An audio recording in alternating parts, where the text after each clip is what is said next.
welcome back to the FL5 build series. Today's video is sponsored by Honda, and today we're taking a look at the updated performance features of the new FL5 Type R.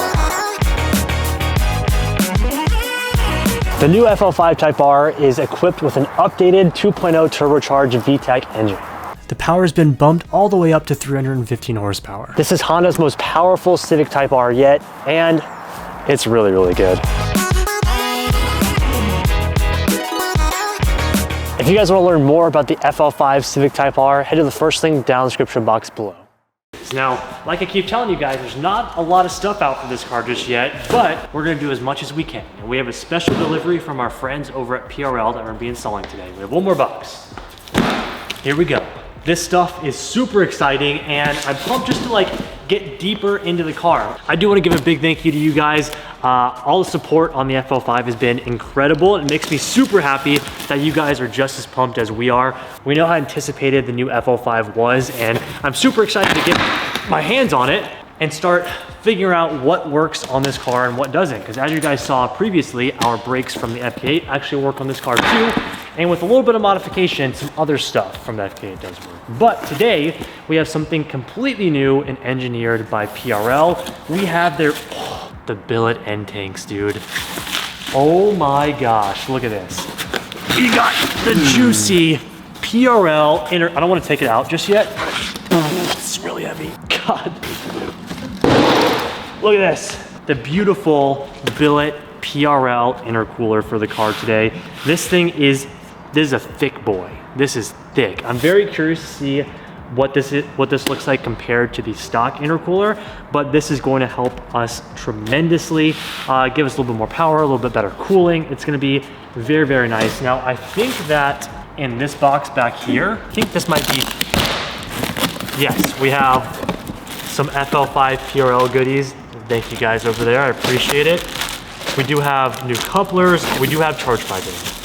Very nice, so some new piping, what else is in there? This does involve some cutting and some reshaping and fitting and stuff, and we'll show you guys all of that. This is what I was looking for. So it does come with new charge piping as well. Wow, it comes with the entire kit, the entire charge piping kit. This is very nice. So not only do we have the intercooler, which usually when you install the intercooler, it's really all you get, but we also have all the charge piping as well. So what's this? This is also hard. Look at this. I think it's the pipe over here. See how it has the sensor? You're right. Look at that. It's the full piping kit.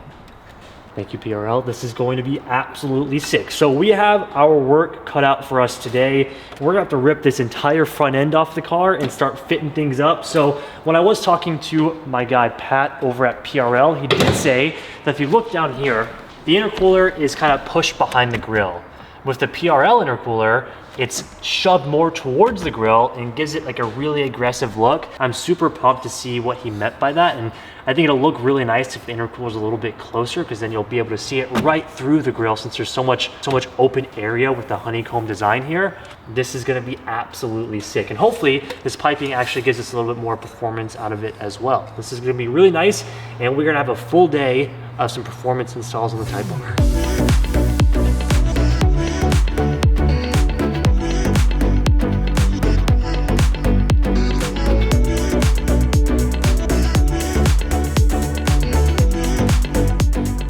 Enough of the unboxing. First things first, we gotta go ahead and rip off this front bumper, which is gonna be very interesting because I'm sure there's even more clips on this guy than the FK8. So we're gonna figure out how to get this entire thing taken off, and then we'll show you guys what the intercooler looks like and how we're actually gonna get all of these pipes off. You're gonna have to take the intake out.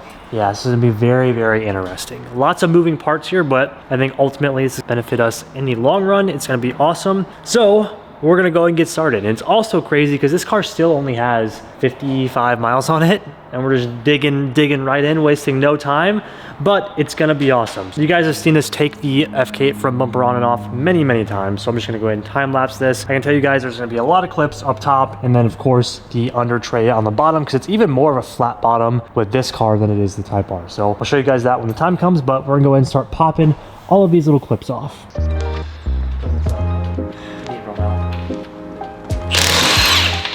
need a different.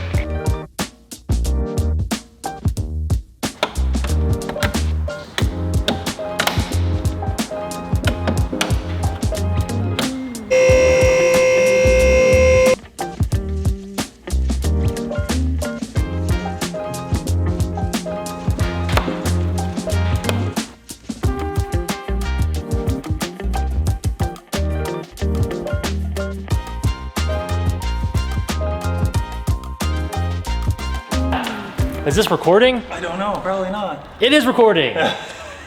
Hey, okay, I can tell you guys, you can set it down. I'm scared about this piece. I can tell you guys, it is easier to take off the FL5 bumper than it is the FK bumper. It's scarier. Sick. Okay, so we basically have like 100 clips and a little tap screws on the side, and it pulls right out. Here's my thing though. Look at this thing. Where's the oil cooler gonna go now? The front of this car looks so aggressive with the front bumper off. It's sick. Looks like a catfish. big mouth. It's so gnarly. It's awesome. And I love how you have these massive brake ducts now, just getting air straight to your brakes. That is going to be awesome. So what we went ahead and did is take off the under tray right here, because now with the under tray off, you can get to the charge piping right here, which are rubber. And we now have silicone, which is going to be very nice. And we also replace this plastic inlet right here with the PRL's new cast inlet, which is also a massive upgrade. So what I'm gonna go ahead and do right now is take out the intercooler, which looks pretty similar to the FK8 one, where you just have 2 bolts on each side, and then this thing will just pull right out. And while I do this, Tim is gonna go ahead and work on clearancing a little bit of the grill. These little air duct vent thingies come off, and you also shave down the inner portion of the grill right here, which will allow for how freaking massive this intercooler is to poke out a little bit further. Now, I've already taken a look at it, but once I get off the intercooler, I can show you guys the difference in thickness between PRL and stock. It is massive and it's awesome. So let's go ahead and rip out the intercooler and get started.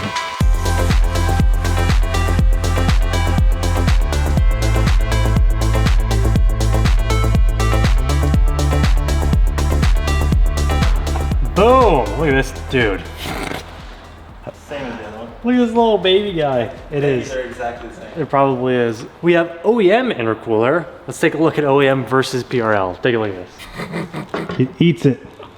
Oh my God. So, Not only is it like taller, but it's also double the thickness. Actually double the thickness. That is crazy. Okay, I can put it down so you guys can look at it this way. That is absolutely wild. So you're getting so much performance out of the PRL intercooler versus the OEM. a lot more cooling. Yes, this is going to be incredible. Holy crap. I think this is even bigger than the HKS one that we have. Yeah, that's almost another ply. Plus the billet end tanks that you get. So sick. This is the most high quality intercooler that we've ever gotten. This is absolutely insane. I am stoked. So quickly, before we like fully install it, we can go ahead and mock it up and take a little look real fast. But we still have to do the piping, but good Lord. Holy, No wonder they tell you that it sticks out. it definitely sticks out. That's literally crazy. We can set this down for now. You can see that we have our charge piping on the inside right here. I'm gonna go ahead and start replacing probably this one, this plastic one with the cast one that they give you, and then we'll move up from there and do the silicone all the way back to the intake manifold.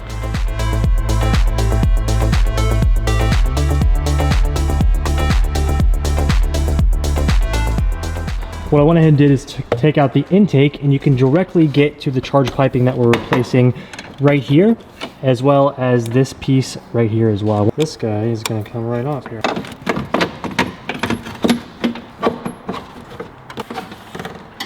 There we go. Stock piping versus, yeah, this is definitely a thicker diameter as well right there. Yeah. Look at that. That's just decrease in horsepower right there. So then we have like the OEM rubber versus the, Silicone. and this will be a lot more simple to install actually. Just plop her on just like that. Something like this. Okay, now the challenging part is getting the actual intake manifold inlet charge pipe out of whatever you want to call it, getting that piece off. Okay, so now this is just gonna not be difficult and slide right out. It's probably gonna be stuck because it's got rubber in it. Okay. Ow. Boom. No battery. Okay. Now the interesting part is gonna be getting it back in, but our last charge pipe is out. Good to go. So close. Okay, so the way this works is we got the coupler and whatever you want to call this, inlet pipe, throttle body inlet pipe, I don't know, whatever you want to call it. We got the stock ones off, which by the way, we should show them real fast. The PRL one is much bigger in diameter. I don't know how much you can tell on camera, but this is a thick boy, gonna allow for a lot more air into it. And it's also jet coated, which is gonna be pretty freaking nice. So we're gonna go ahead and install this guy along with our coupler over here. Okay, so now I gotta somehow maneuver my hand in there. There it is. Got her. Insert the pipe into your freshly new PRL coupler going to the throttle body, Tim. You ready for this guy? Shove her in there. Okay, make sure to do your sensor first as well, because the way this bracket works now is it's gonna be like right on top of each other. So, just get her in. There we go. Tightening it actually holds it. Got it. Ooh, there it is. I think she's in. Yeah, now you just gotta bolt Just it up. look at. Okay, so this is gonna have to just maneuver. Okay, that guy's in there. FYI, that bolt is very tight. Okay, we got it. Okay, now the last one I fell underneath here. Boom, okay. Just tighten them up, make sure you tighten them, not loosen them. Yeah, this, honestly, this part right here is the hardest part of the install, really, getting all the way back there. Other than that, it's basically just bolting on your intercooler again and getting the last intercooler, the silicone piping from here down to the intercooler, which will be super simple as well because that is silicone and moves around easily. This is gonna be so sick, dude. A lot more suck power. And there's a open spot for a sensor. Ooh. Like an intake air temperature sensor. Yeah. Last and final piece of our PRL puzzle today, we have the cast end tank inlet. I'm just calling these things coupler. It's not a coupler. That's a coupler. Is it a coupler? It's a. Okay. Anyways, where's the stock one? It's right here. Between our nice PRL versus our OEM. Very nice upgrade, and it's not like a super sharp edge like the OEM one is. You can see nice and rounded for better airflow as well. Plus it's cast, not plastic. Much better. Next up, let's install it. Let's see if we can effectively snake this up here. There it is. Boom. Give me a clamp. Did you need to loosen the other one? Yeah. Well, yes, probably. Okay, let's see about this guy down here. Wow. Did we just first try that? I think so. That's the first try. So you can get yours in and I'll just tighten You want this to give me one the 10? So nice, dude. Oh, so this can actually rotate if we needed to, which is nice. Yeah, it's the same as the other side. I think you got it first try. First try, baby. Let's go. Nice. This is going to be so sick. So literally all we have to do after this is airbox, intercooler, full send. Quick update before we get started with the intercooler. All of our piping is in. I don't think we updated you guys on this, but Tim also did the charge piping down here from the turbo to the intercooler. You can kind of see it right there.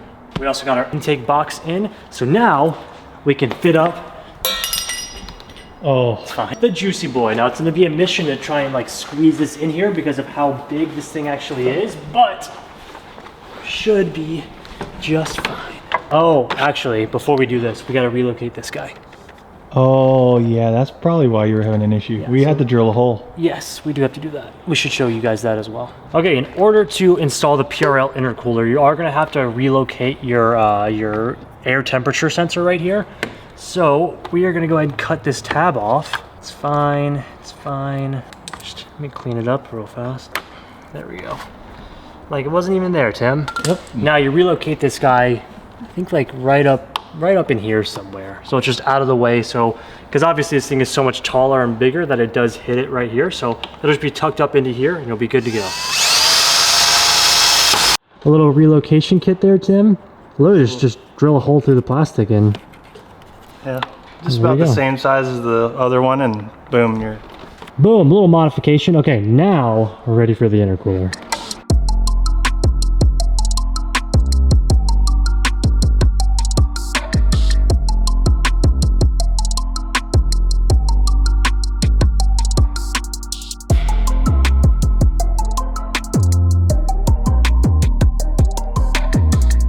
Boom, Tim. Sick install, and it looks super aggressive. That's insane how much that adds to the front end of the car compared to what OEM was. dude. It's gonna be insane when we put the front bumper on because I can already see It's how gonna be like close it is. yeah, right up to the right up to the grill right here. It's gonna be poking out nice. You have the PRL logo out the front. It's gonna be very, very good. Okay, now that we buttoned up all of this stuff, we literally just have to put the front bumper back on. Basically just a bunch of clips and we are good to go. So let's finish her up and see how she looks.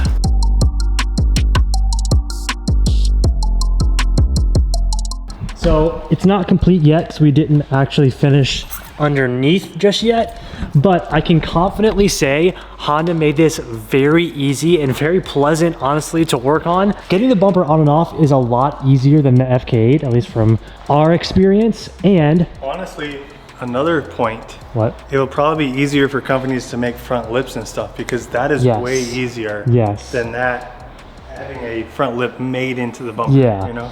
This is actually sick. Also, Tim, kudos to us. We didn't break a single clip getting it off. We're not done yet. Stop. Massive success in the shop today. I am so pumped with how the PRL intercooler came out. It looks fantastic. Just adding to what is an already amazing car, making it a little bit better. And we have so much more to come for the FL5. I'm excited to finally have like a really fun and cool street car. Not like full out time attack race car, but fun street car that we are gonna be able to take and have fun at the track. And this is just the beginning. We're gonna have an awesome time installing and just having fun with this car. It's gonna be awesome. So, really quickly, I did want to update you guys. We called the intercooler charge pipe that you replaced on this side instead of the OEM plastic one, we called it cast. I stand corrected, it is actually 3D printed aluminum, which is absolutely freaking sick. But these intercoolers actually go on sale on April 7th. If you guys want to get your hands on one, I'm gonna go ahead and leave PRL's website down below, but mark the date, April 7th. That way you guys can get your hands on one of these awesome intercoolers. But when you purchase a production model intercooler, it actually does come with a cast charge pipe piece. But for our pre-production model, we got the 3D printed aluminum, which I think is pretty freaking cool.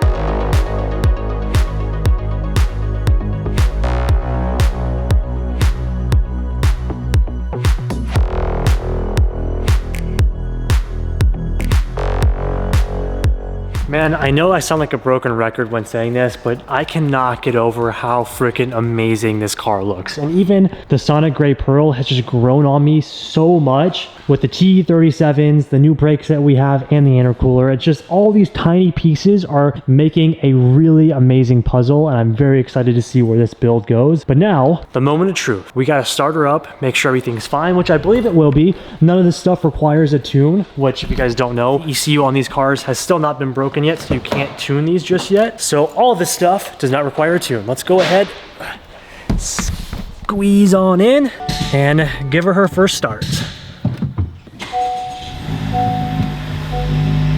Like butter. I don't think this is gonna give you any cool induction suck noises like an intake would, but it is overall gonna improve cooling and performance on the car for later on down the road, and just a very nice piece in the front of the car. So today's install, mission success. This car still only has 53 miles on the odometer, and I have loved every single 53 of those miles. This car just keeps surprising me. So today's install, success.